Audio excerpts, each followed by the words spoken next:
De verdade, gente, existe algo de curioso no coração humano.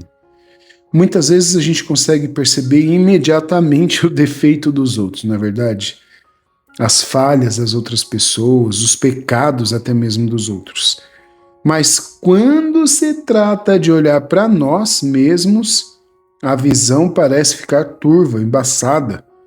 Nós somos rigorosos com os demais e extremamente misericórdia e paciente conosco. E justamente essa ferida,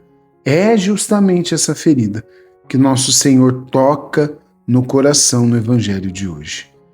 No Sermão da Montanha, Jesus ele faz uma pergunta que continua, diríamos que, desconcertante até os dias de hoje.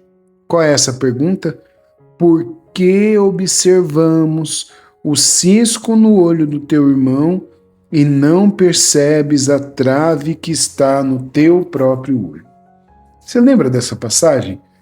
Não é uma proibição de corrigir, não é uma defesa da indiferença diante do erro. É um chamado à humildade.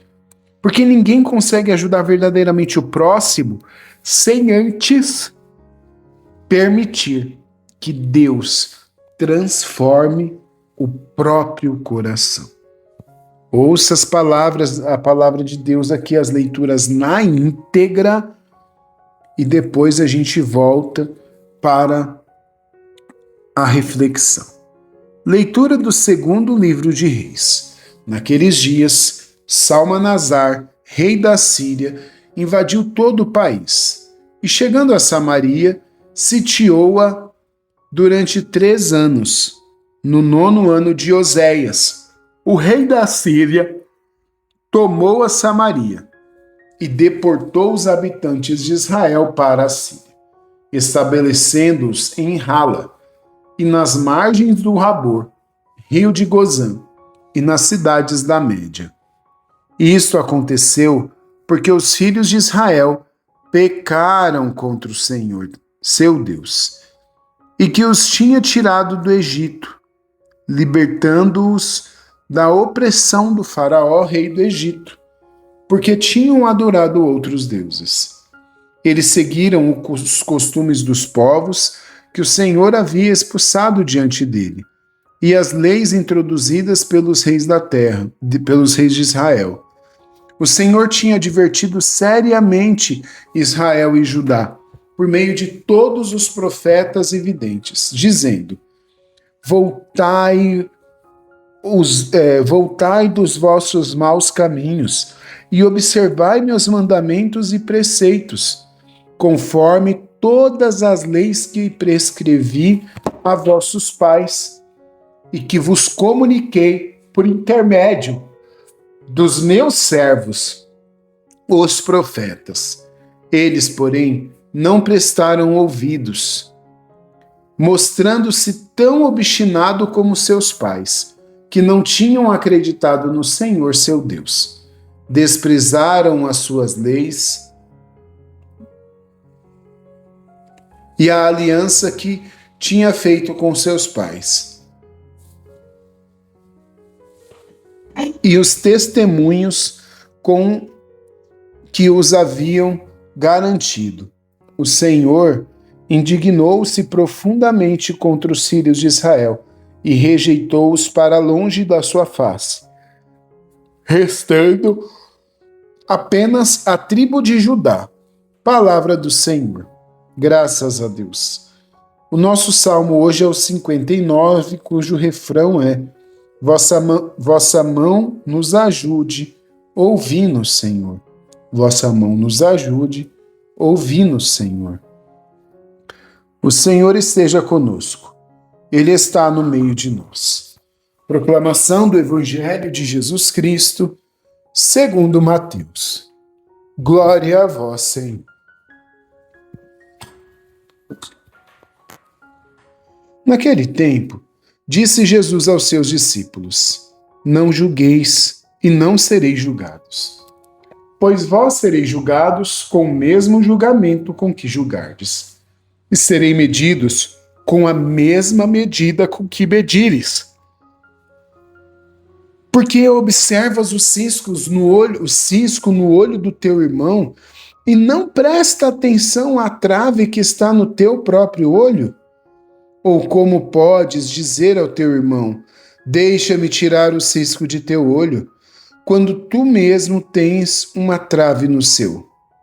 Hipócrita, tira primeiro a trave do teu próprio olho, e então enxergarás bem para tirar o cisco do olho do teu irmão.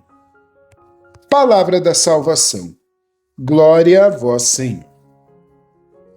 Irmãos, a primeira leitura apresenta uma das páginas dentro da história de Israel mais dolorosa, porque o povo vai se afastando de Deus, ignora os profetas, recusa os apelos à conversão e acaba sofrendo as consequências,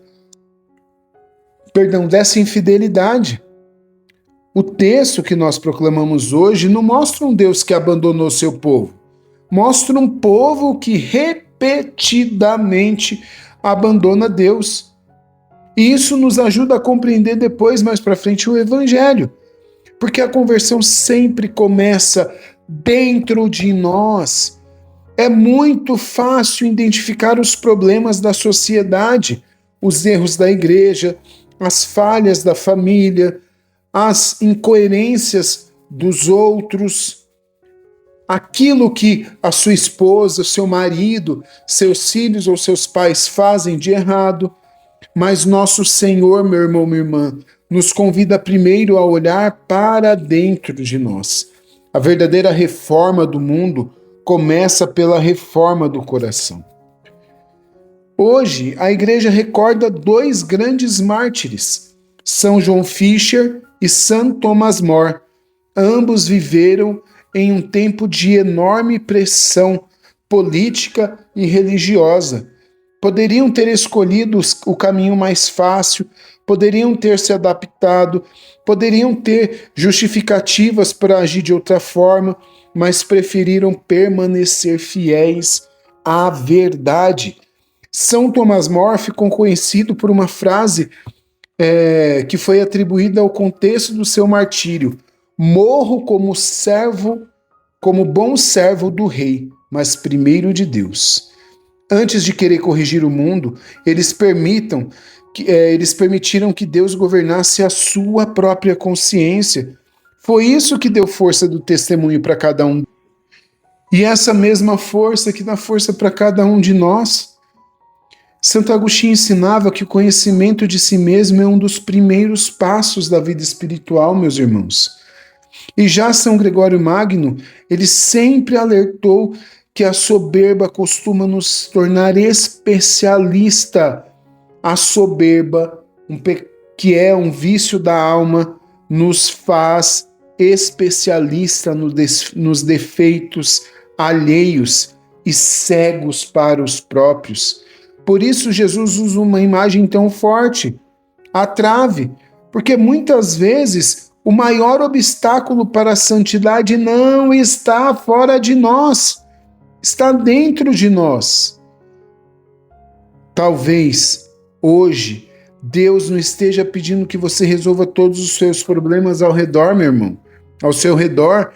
Talvez Ele esteja pedindo algo mais simples, mas porém não é mais difícil. Reconhecer uma atitude que precisa mudar. Qual é a atitude que você precisa mudar? Como eu falo aqui quase que todos os dias, é uma mágoa, é um orgulho, é uma impaciência, é uma falta de oração, falta de vida de oração, um pecado que vem sendo tolerado há tempo demais.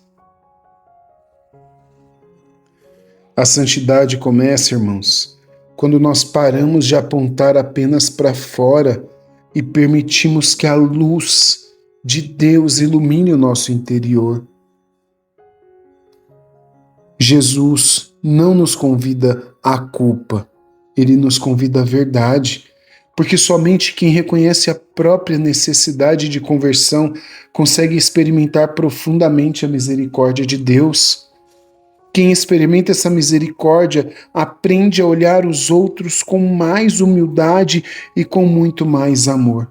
Que esse dia de hoje, pela intercessão de São João Fisher, pela intercessão de Santo Tomás More, a sua vida seja impactada pelo amor de Deus. Deus te abençoe e viva Cristo.